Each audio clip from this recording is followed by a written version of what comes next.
Good day, St. Maarten. I'm Yesenia Lasser. And I'm Alston Lawrence. And welcome to another edition of St. Maarten News Desk. Brought to you by TV15. We're bringing the latest and most important stories around the island and beyond. It's the end of the week. We want to get into the weekend, but before that, let's dive into our top headlines.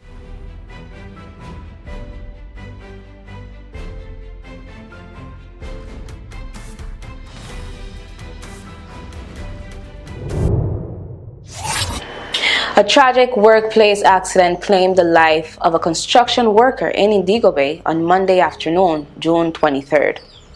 Patrol officers from the St. Maarten Police Force were dispatched shortly after 3 p.m. following reports that a man had fallen from a ladder while working at the site. When officers arrived, they were informed that the injured man had already been taken to the St. Maarten Medical Center by Emergency Medical Services. According to initial investigations, the worker fell and likely struck his head on a concrete surface below the work area.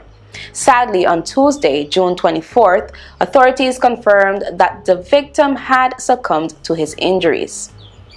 The Labor Inspectorate was officially notified of the fatal incident and has launched an investigation into the circumstances surrounding the fall.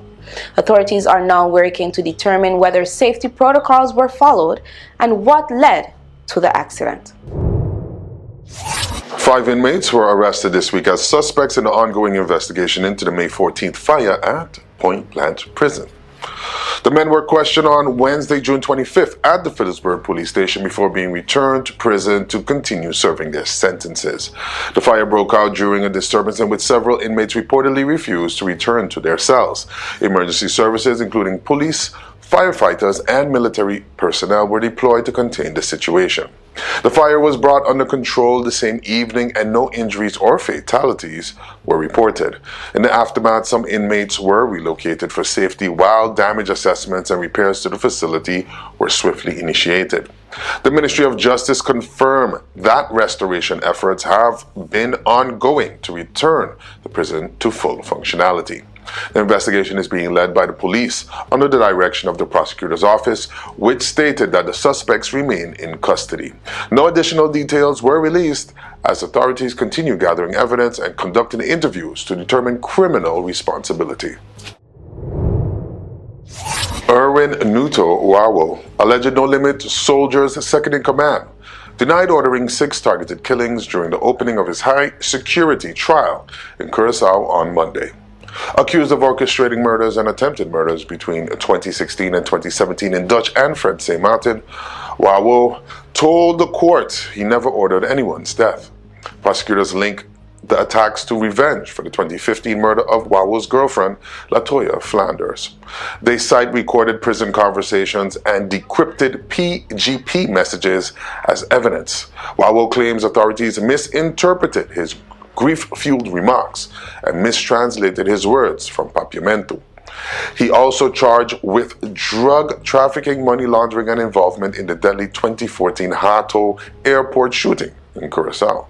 The trial is part of the broader Themis investigation into NLS operations across the Caribbean and Europe.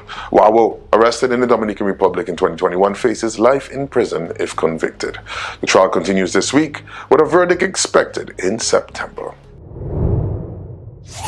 The St. Maarten Police Force, KPSM, continued its targeted safety operations across key districts into recent days, reinforcing its commitment to crime prevention and public order.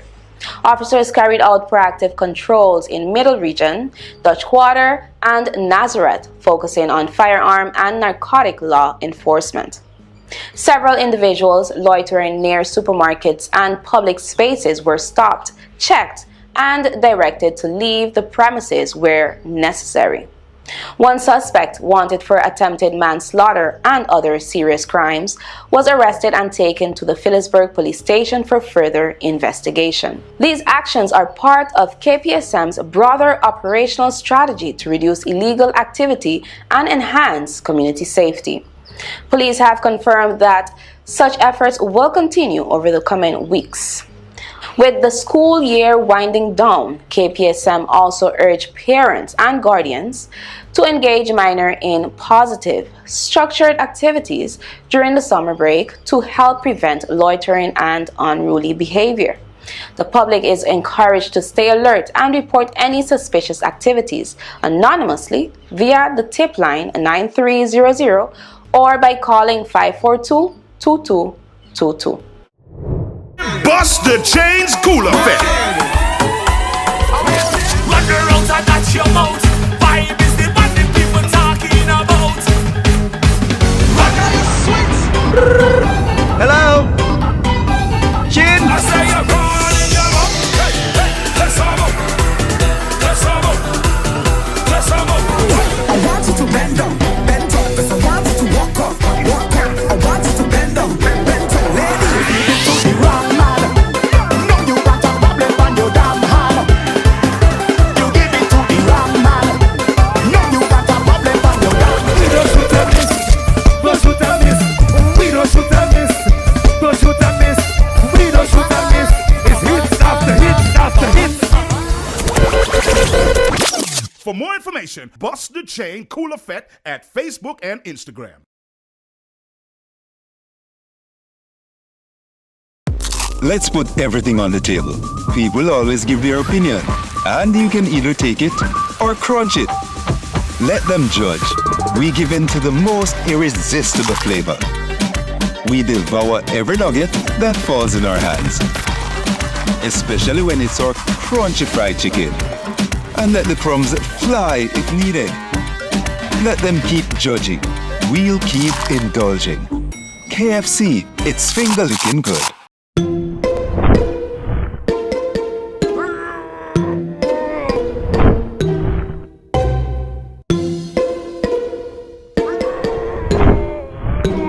Make the switch. Get faster internet for less.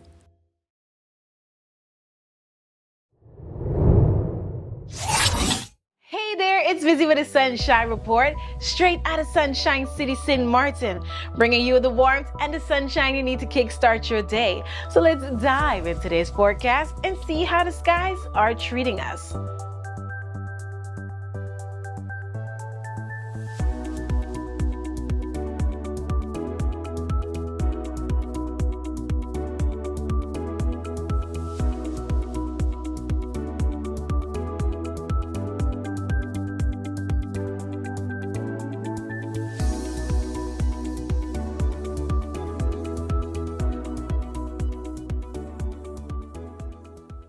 And that's your Sunshine Report, brought to you by the Met Department of St. Maarten.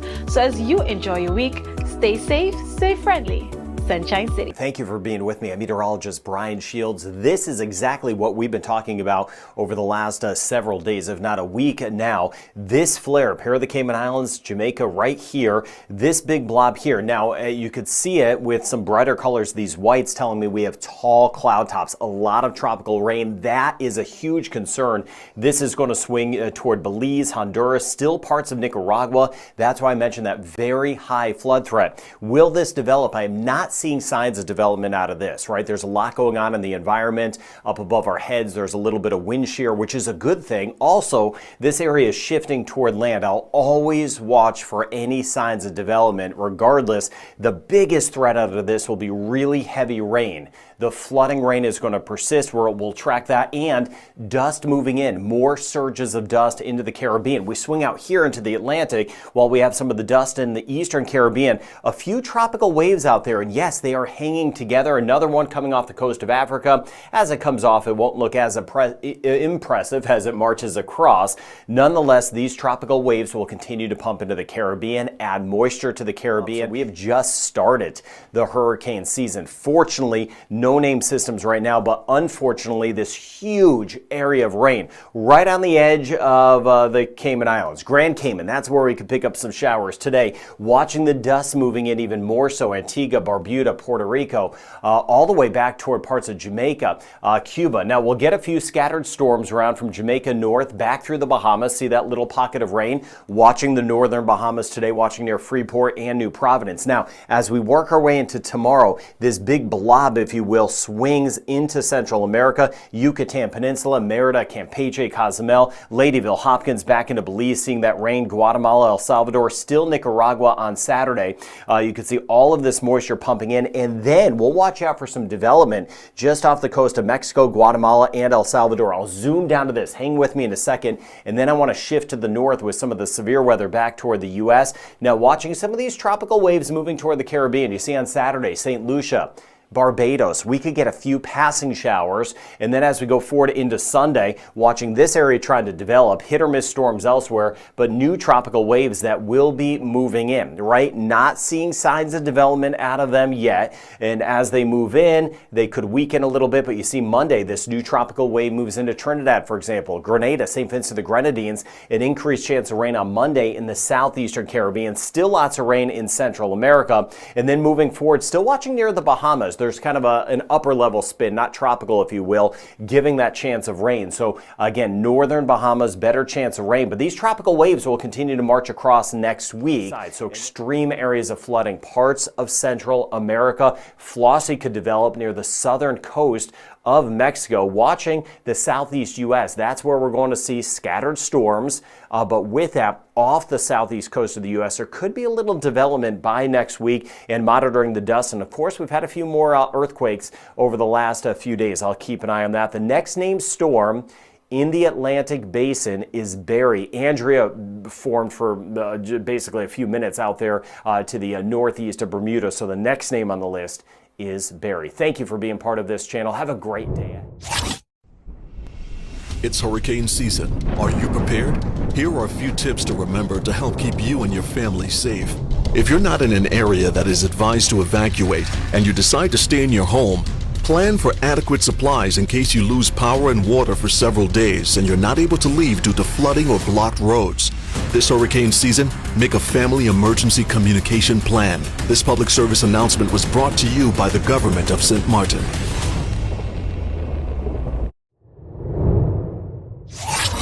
The Ministry of Justice and the Customs Department firmly rejected media claims of a go-slow within the agency, stating that all operations remain fully active and uninterrupted. The department emphasized that such allegations are false and do not reflect the ongoing efforts and commitment of its officers. Customs officials continue to carry out daily inspections, enforcement, and customer service duties with professionalism and resolve. While the department acknowledges existing internal challenges, it reports ongoing improvements and open dialogue aimed at strengthening teamwork and morale. Described as the vigilant guardians of the border, customs officers are reportedly more motivated than ever to uphold their duties. The Ministry of Justice assured the public that the department's work in protecting national borders and facilitating legitimate trade and travel is proceeding without disruptions. Authorities urge the media and public to seek information directly from official sources before spreading claims that could damage morale or public confidence. For further details, the public is encouraged to contact the Customs Department management team. The St. Maarten Tourism Bureau, STB, has launched a public call for local content creators to contribute to its newest marketing initiative, aiming to showcase the island through the voices and talent of its own people. Videographers, photographers, graphic designers, copywriters, influencers, and media professionals are invited to submit proposals for inclusion in a new destination content library under STB's innovative IP tourism strategy. The initiative seeks to generate long-term value through branded and monetized content that tells St. Maarten's story with authenticity. We want the world to see St. Maarten through local eyes, said Tourism Director Mei Ling Chun. This is more than content. It's about careers, recognition, and real economic opportunity.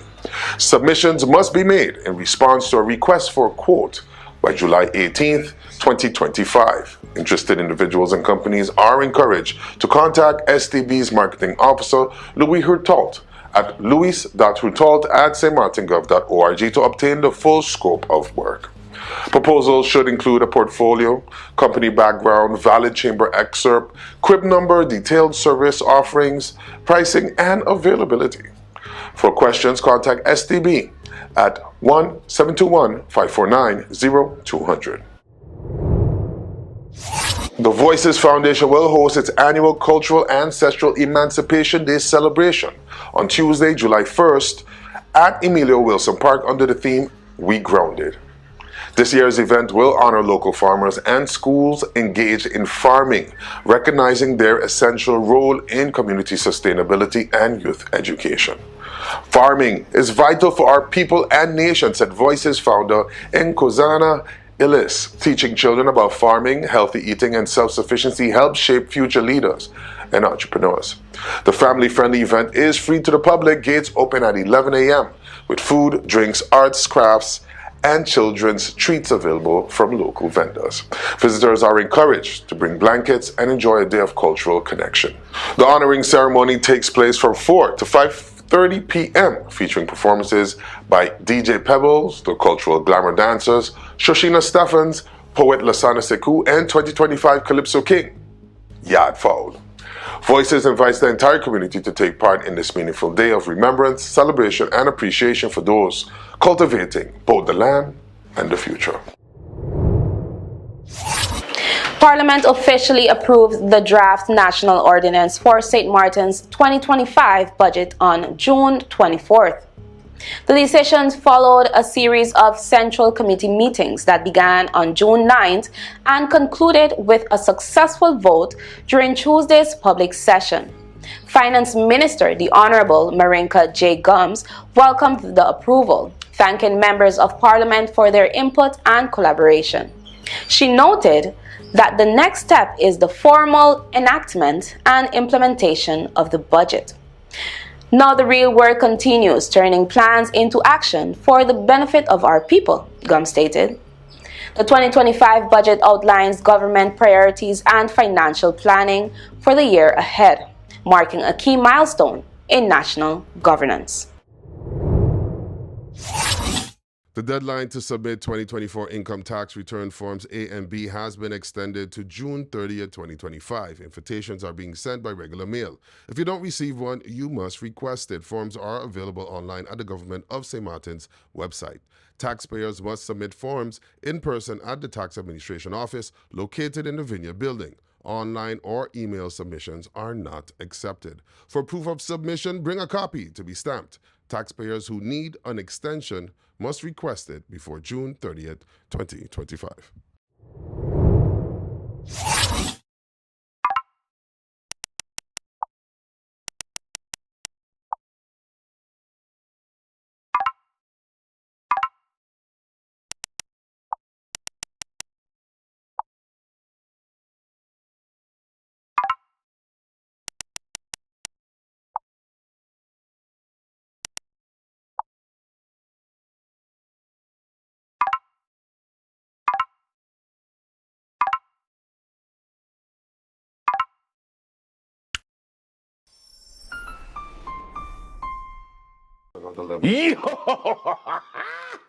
Guess what? I got an idea. It's amazing. You see how we have the link sharing all everywhere? QR link, the yeah. QR link. Yeah. Raw Caribbean Channel app. Yeah. You're welcome. Put it in the back. But it's not an app, though. It's not an app. App, you have to like download something to get it on your phone, take up space. It's not an app. It's like an app. Therefore, it can be an app. So, it's an app.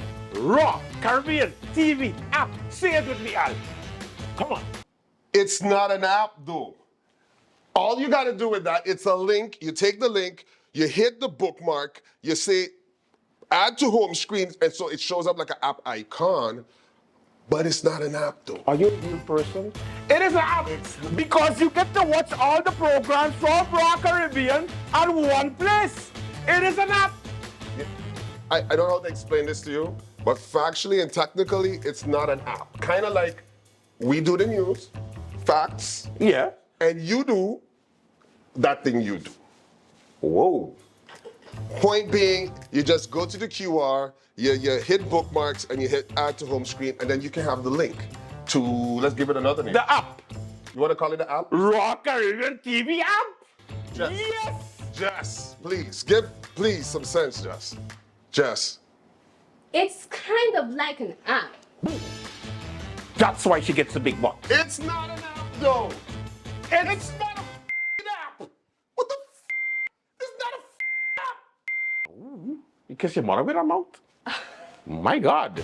Watch Raw Caribbean TV app. Watch Raw Caribbean TV app. Yes. It's not an app, though.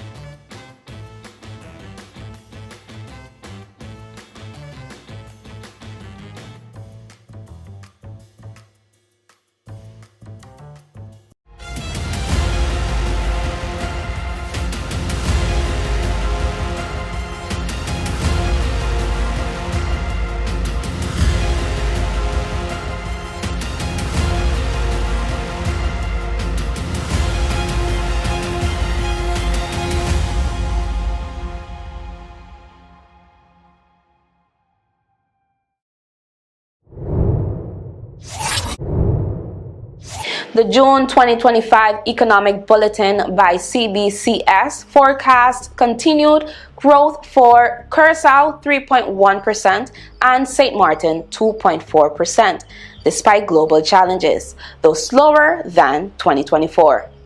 Tourism and construction remain key growth sectors. Curaçao's growth will be driven mainly by domestic demand, private investments, and government spending, while net foreign demands dipped slightly. St. Martin's expansion relies on private investments in utilities and airport projects, with government infrastructure spending supporting growth. Export growth is expected to exceed imports there. Growth is expected to moderate further by 2026 and 2029, settling near 2% for both countries. Risks include escalating trade tensions, global uncertainties, climate-related damage, and fiscal vulnerabilities tied to bond refinancing and healthcare funding. Dover Corporation teamed up with Leaders for Change, Be the Change Foundation, and Volunteer.sx to host a volunteer day during Dover's award event on St. Maarten.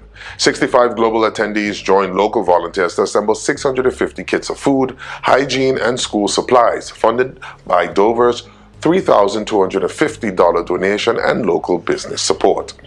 Visitors also brought school supplies from abroad for local students. This shows the impact of public-private partnerships, said SMDF's Melanie Schwazi. Leaders for Change praised Dover's social responsibility commitment. Volunteer.sx continues to offer community volunteer opportunities. More at volunteer.sx. Minister Plenipotentiary Dr. Anders Gracita R. Arendel recently met with Ireland's ambassador to the Netherlands, Dr. Anne Derwin, to explore collaboration opportunities between Ireland and St. Maarten. Their discussions focus on food security, educational exchanges, and tourism market access. Ireland's agri-food sector, a major part of its economy, offers potential knowledge sharing, particularly in potato cultivation. The meeting also highlighted expanding student exchanges through programs like the EU's Erasmus. Ireland and the Netherlands have maintained diplomatic relations since 1945, when Ireland's embassy in The Hague opened in 1950. It's a growing problem across the Caribbean. Once pristine beaches are being overrun by thick blankets of seaweed known as sargassum. What once was a natural part of the Atlantic ecosystem is now turning into a regional crisis. Large mats of sargassum are washing ashore in record amounts, leaving behind piles of rotting seaweed. The foul odor caused by hydrogen sulfide gas is not only unpleasant but can pose health risks to people with respiratory issues. Experts point to rising sea temperatures, agricultural runoff, and shifting oceans currents as major contributors to the boom in sargassum blooms. And while cleanup efforts are ongoing, they are costly and labor-intensive, putting pressure on both governments and the tourism industry. But in the face of this environmental challenge, a growing community of sargassum champions is stepping up. These innovators are finding creative ways to convert the excess seaweed into usable products, from sandals and bricks to mulch for agricultural use. While these efforts come with their own set of logistical and financial challenges, they are becoming increasingly reliable and sustainable with time. The remaining critique, however, is aimed at the lack of national support. Many believe that without stronger governmental backing, these promising solutions may struggle to reach their full potential. The sargassum invasion is not just an eyesore. It's affecting marine life, damaging coral reefs, and threatening the livelihood of coastal communities. Scientists, citizens, and policymakers are now being called on to work together for a long-term regional response. That's all the time we have for today's edition of St. Maarten News Desk. Thank you for joining us. Remember, new episodes premiere every Monday, Wednesday, and Friday at 8 a.m. on TV 15 and then across all social media platforms. I'm Maarten Lawrence. And I'm just saying Lassiter, wishing you an amazing weekend. See you next time. And don't forget all weekend to stay friendly. St. Maarten.